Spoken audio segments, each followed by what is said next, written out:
होळी रे होळी पुरणाची पोळी.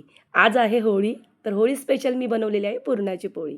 मस्त अशी टम्म फुगणारी, लुसलुशीत कापसासारखी अशी ही पुरणपोळी आहे आणि झटपट पण तयार होते आणि कुणीही करू शकाल एवढी साधी सोपी पद्धत आहे.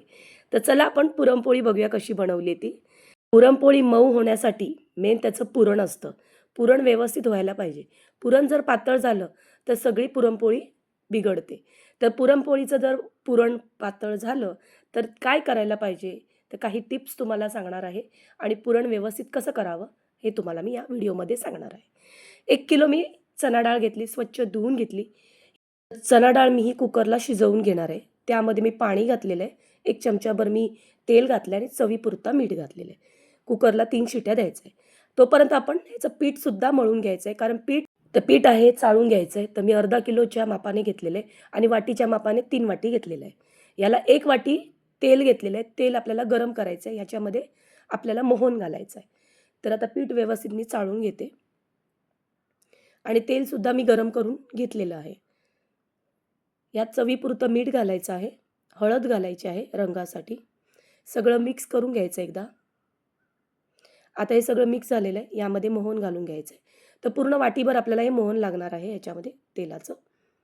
यात तूप वगैरे घालायचं नाही. तुपाचं मोहन नाही घालायचं, तेलाचंच मोहन घालायचं. त्यामुळेच तुमच्या पुरणपोळ्या एकदम कापसासारख्या मऊ होतात.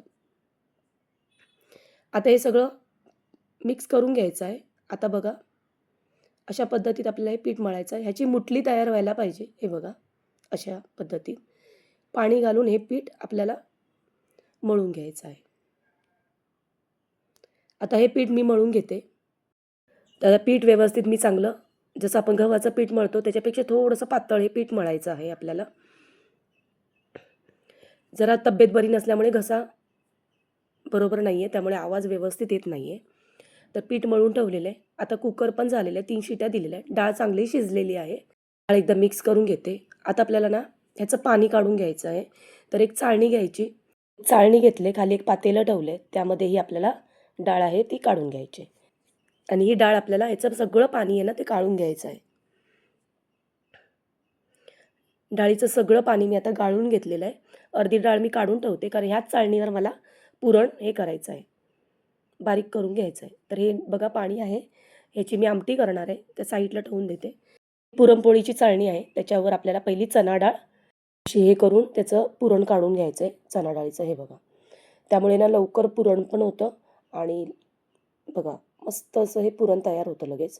एक सुद्धा अशी चणा डाळ राहत नाही. मस्त अशी चणा डाळ मेन असल्यामुळे लगेच झटपट गरम असताना चणा डाळ आपल्याला चाळून घ्यायची आहे चाळणीवर. पेला, वाटी कशाने पण तुम्ही करू शकता ते. आता आपण ह्याच्यामध्ये गूळ घालून आपल्याला हे पुरण तयार करून घ्यायचं आहे. सोपी पद्धत आहे, त्याच्यामुळे तुम्हाला मी आज दाखवलं आहे. एक पातेलं घ्यायचं, त्यामध्ये थोडंसं तेल घालायचं आहे. यामध्ये आपल्याला गूळ घालायचा आहे. तर 1 किलोला मी 1 किलो गूळ घेतला होता, पण त्यातला पाव किलो गूळ मी साईडला काढलेला आहे. आता हे गूळ फक्त आपल्याला वितळवून घ्यायचं आहे. आता यामध्ये ना मी एक छोटी वाटीभर मी साखरसुद्धा घातली. त्यामुळे जर कमी गोड असेल ना, तर बरोबर ते पुरण व्यवस्थित होतं आणि पुरण पण व्यवस्थित असं घट्टपणा पण येतो त्या पुरणला. आता आपण याच्यामध्ये केलेली चणा डाळ घालून घ्यायची आणि हे चांगलं मिक्स करून घ्यायचं आहे. चांगला याला घट्टपणा आला पाहिजे. आणि लक्षात ठेवा, जेव्हा तुमचं पुरण आहे ना पातळ जर झालं, तर तुम्ही काय करायचं आहे, ह्यामध्ये पोहे असतात ना, ते थोडे छोटे अर्धी वाटीभर पोहे घ्यायचे. ते आपण तव्यावर भाजायचे आणि ते बारीक मिक्सरला करायचं. त्याचं मिक्सरला असं पीठ तयार करून घ्यायचं आणि ते आपल्याला घालू शकतो. किंवा तुम्हाला ते जर घालायचं नसेल, तर तुम्ही काय करायचं आहे, भाजकी चणा डाळ असते ना, त्याचं पण तुम्ही अर्धी वाटीभर म्हणजे मिक्सरला वाटून त्याचं पीठ तयार करून तुम्ही घालू शकता. तेही तुम्हाला जर जमलं नाही, तर आपण बेसन घ्यायचं आहे. बेसन थोडं तव्यावर भाजायचं किंवा कढईमध्ये आणि ते सुद्धा तुम्ही अर्धी वाटीभर घालू शकता. तिघांपैकी तुम्ही काहीही घालू शकता. त्यामुळे पुरणला चांगलं घट्टपणा येतं. मधली कुठलीही वस्तू एक जरी घातली, तरी पुरण आपल्याला व्यवस्थित एकदा गरम करून घ्यायचं आहे. गरम करून झाल्यानंतर पुरण चांगलं थंड करून घ्यायचं. त्यामुळे चांगला घट्टपणा येतो. म्हणजे पुरण करून तुम्ही ना अर्धा तास तरी ठेवायला पाहिजे. पण व्यवस्थित थंड पण व्हायला पाहिजे. 1-1.5 तास ठेवा किंवा किती जास्त वेळ ठेवाल तेवढं तुमचं पुरण चांगलं होतं. आणि जर तुम्हाला घाई असेल तर अर्धा तास तरी पुरण ठेवलंच पाहिजे. यामध्ये वेलची पावडर घातली आणि पुरण करून घेतले. पुरण चांगलं मी आता थंड करून घेते. पीठसुद्धा चांगलं मी मळलेलं आहे बघा, मस्त झालेलं आहे पीठ. पुरण तुम्हाला दाखवते. बघा मस्त असं घट्टपणा आलेला आहे. थोडंसं पुरण काढून घेते, बाकीचं पुरण साईडला ठेवते. आता तुम्हाला पुरणपोळी करून दाखवते आणि त्या पुरणपोळीला लावण्यासाठी मी तूप घेतलेलं आहे. सुकं पीठसुद्धा घेतलेलं आहे. आता एक पुरीच्या आकाराचा मी गोळा घेतलेला आहे. तर आता मी हे गोळा आहे थोडासा लाटून घेते. हे बघा पुरीच्या आकाराचा. यामध्ये आपल्याला आता पुरण भरून घ्यायचं आहे. हे बघा. तर जेवढं आपण पीठ घेतलेलं त्याच्या थोडासा जास्त आपल्याला पुरण घ्यायचं आहे. हे बघा. अशा पद्धती करायचं. वरून थोडंसं सुकं पीठ घालायचं जरासं आणि ह्याचं जसं मोदकाला करतो ना त्या पद्धतीत आपल्याला करून घ्यायचं आहे.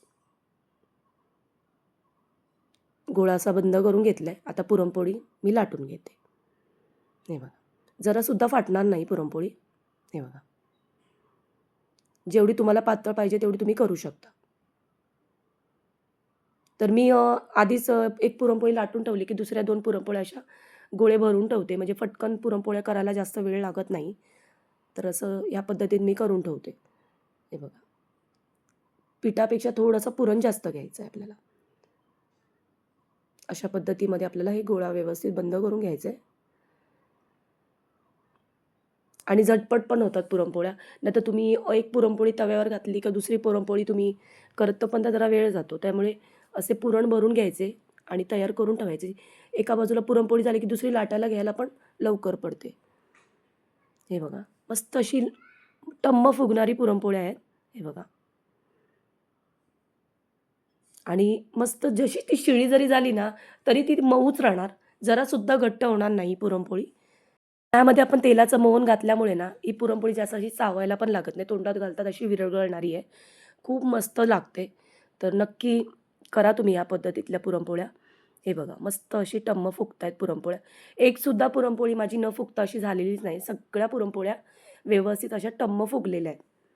तुम्हाला मी 3-4 पुरणपोळ्या अशा मी सगळ्या व्यवस्थित भाजून दाखवल्या आहे. खूप छान अशा ह्या पुरणपोळ्या तयार झालेल्या आहेत. तर बघा. तर ह्या पुरणपोळ्या सगळ्या रेडी आहेत आणि मस्त अशा भरपूर पुरणपोळ्या केल्या अर्धा किलोच्या आणि बाकीचं पुरण उरलं की मी फ्रीजमध्ये ठेवून देते. मस्त नंतर 2-3 दिवसांनी मी त्या पुरणपोळ्या करणार म्हणून मी जास्त पुरण केलेलं आहे. ह्या पुरणपोळीबरोबर मी नारळाचा रस केलेला आहे. नारळाचा रस म्हणजे ओलं खोबरं, त्यामध्ये हळद थोडीशी घालायचं, जिरं घालायचं आणि गूळ हे सगळं मिक्सरला वाटायचं. ह्याचं 2 वेळा रस काढून घ्यायचं. पाणी घालून रस काढायचं आहे. त्यामुळे नारळाचा रस मस्त होतो आणि नंतर वरून थोडीशी वेलची पावडर घालायची आहे. आणि पुरणपोळी आहे ना, ही नारळाच्या रसाबरोबरच छान लागते. कशी वाटली ही पुरणपोळी? आवडली तर माझ्या चॅनलला सबस्क्राईब करा, लाईक करा आणि शेअर करा. कमेंट करायला जरासुद्धा विसरू नका. चला भेटूया आपण अशाच नवनवीन रेसिपीमध्ये. धन्यवाद.